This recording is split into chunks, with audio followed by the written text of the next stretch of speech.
How did you gravitate to the data side of journalism? I had a story that I couldn't tell without figuring out how to do a formula. And so I called a friend of mine who was a CPA, and she taught me how to use a spreadsheet.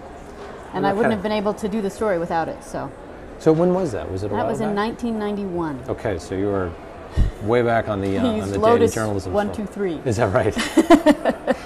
Now, do you feel that it's better to tell a data story through a visualization or through text, or should media outlets really be looking for ways to tell it through both of those mediums? I think it depends on the story. Some stories can be perfectly suited to a visualization. Others need a little bit more narrative detail included, and so you can do both to enhance each medium a little bit, just like you could use a video as well as a narrative text story for a television station or a print news organization. I mean, one thing that I'm always interested in is when you have the visualization, I'd love to know the story behind it, the tools that were used, the data sets that were used, that types of things. Are you starting to see some of that sharing happening?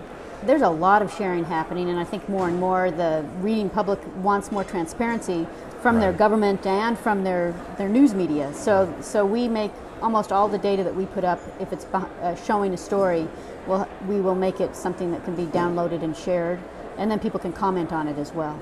Now, at the Seattle Times, how many people does it typically take to create a visualization? I know that sounds like the beginning of a joke, right? But I actually mean it. How long does it take, and how big a team are you using? We have a team of 2 people, basically, but then what happens is we work in concert with a variety of web producers and then also our graphics team. So I'll build a visualization, but I'm not a graphic artist. So then I'll build it and show it to our art director, and she'll say, you need to change the font, or you move this flush left, and fix those things up for me. Right.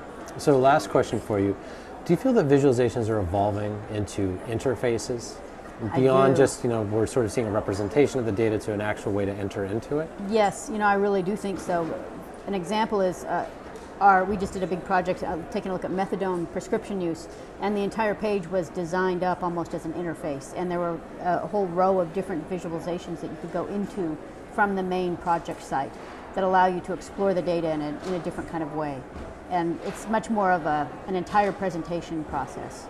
So I think there's a huge opportunity for somebody who would take visualization and put it into a social media context. Sure. Well, thanks so much for being with us. Appreciate you taking the time. Thanks.